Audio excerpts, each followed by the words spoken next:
Kainan na guys. Ito yung mga niluto ko kanina. Tapos ito na lang yung kakainin ko kasi yung kinain ko kanina is summer lang. So, ito yung mutagbag. At saka ito yung tuna sandwich ko na nilagay ko sa oven. Hindi na ako nakapag-video kasi alam mo na, dyan si Mudra. Kain na guys. Ito mutabag, lagyan natin ng limon. Ganyan. Tapos, hop. Hop. Tuna. Tapos nilagyan ko ng cheese. Kaya nilagay ko sa ano, bake. Bibake na ako sa oven. Sarap. Sarap kayo guys. Kain nyo gawin. Ano lang, paano ko yun, may idea na kayo. Hindi naman sa inyong pagluluto natin. Hindi ka pang gatlo. May idea na kayo kung paano gagawin yung tuna sandwich. Baked tuna sandwich. Hindi ko na na-video yung paano ginagawa ang mutabag. Ito yung hala. Takas ano. Arabic. Harap. Hindi ako mahilig sa akin guys. Pero ubusin ko.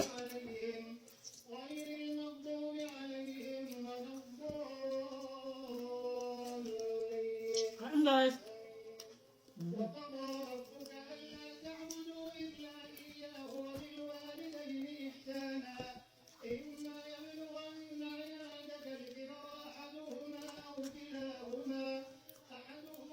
Mutabag, taga-Saudi lang. Madilis na nga kabili. Lagyan ng itlog, cheese. Lagyan mo ito ng cheese, masarap.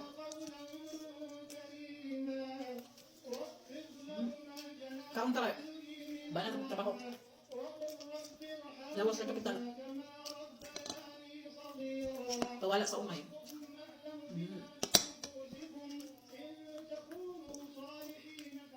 Hindi may nutaba. Buta.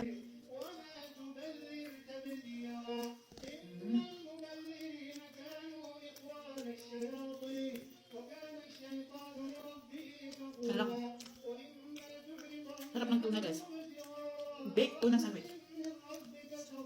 May own version. May own version. Nalit sa ako ang amo sa una. Guys, magdam na ko. Pero, iniba ko siya. Pero hindi naman masarap yung ginawa na. Pawala sa umay.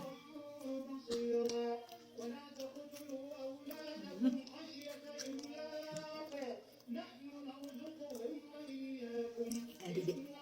Mahilis mana.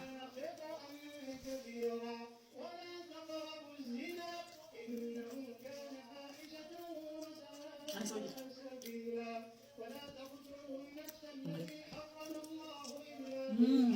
Sarap. Finish.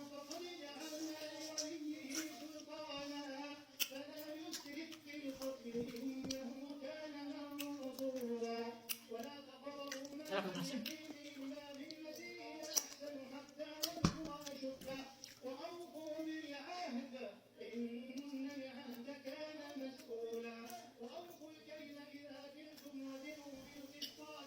Thank you for watching. Bye bye, God bless.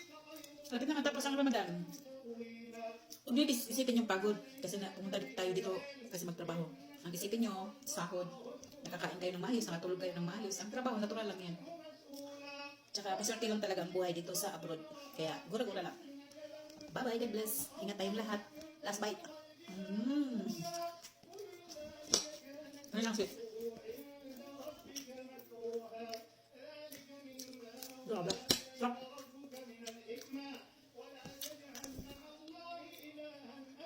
Hindi mo mapili yung pagkain mo kung hindi mo ganyan. Wala nang kasama dito.